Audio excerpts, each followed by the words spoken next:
જય જોહાર, જય આદિવાસી મિત્રો. હું છું વિજય પારિયા અને વિજય હાલ હું છું કચ્છની અંદર ને કચ્છની અંદર ભાગ રાખું છું ને ઘરમાં ગાયો મૂકવા જાઉં છું. પહેલું તો કામ એ છે મારું રોજનું કે રોજ ગૌશાળા ગાયો મૂકવા જવાની હોય છે. ગેટ ખોલી નાખું પછી ગાયો છોડું. રાતના વરસાદ પડ્યો છે ફૂલ, ખાઓ છે બધા ભરાઈ ગયા છે. હજી તો રસ્તામાં પછી ફૂલ ભરેલા જ હોય, તમને દેખાડીશ.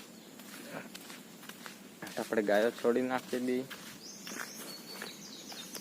તો દોસ્તો ગાયો આપણી છોડી દીધી છે. જો આ હવે જાય સીધી ગૌશાળા. ચરતી ચરતી ચરતી હાલી જાય ધીમે ધીમે સીધી ગૌશાળા.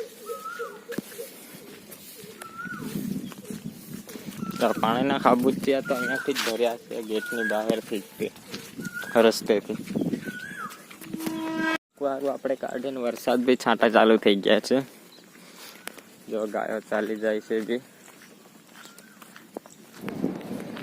તો દોસ્તો આપણે ગાયો તો મૂકી દીધી છે. તમને પાછળનું લોકેશન બતાવું કેવું છે. જો પવનચક્કી.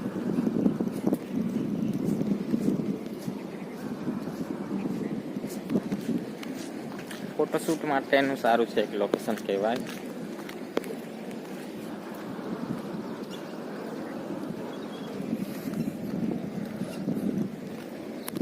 સામે જો બીજી ગાય પણ રોડ ઉપર આવે છે.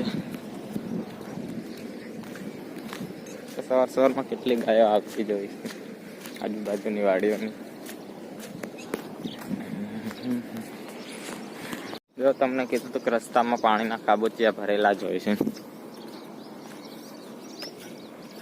જ્યારે ગાય મૂકવા જતો ત્યારે નહીં બતાવે, કેમ કે ત્યારે બીજા પણ ભેગા થઈ ગયેલા ઘણા હતા. એટલે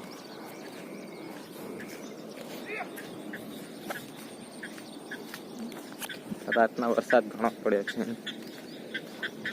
તો ગાયો મૂકીને આપણે આવી ગયા છે વાડી. હવે જમીને કંઈ બીજું કામ કરીશું. આજને દેખાડીશું બ્લોગમાં બન્યા રહેજો. વરસાદ તો આવે છે, આજ તો કામ તો નક્કી નથી આજ હું કામ કરું.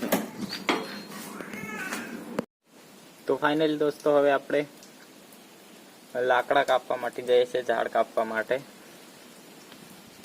તો ઝાડ કાપવા માટે જઈએ છીએ.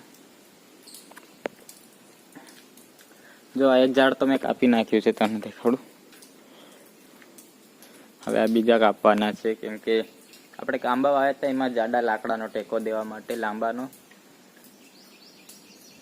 એટલે એવા લાકડા લાંબા લાંબા કાઢી લઉં.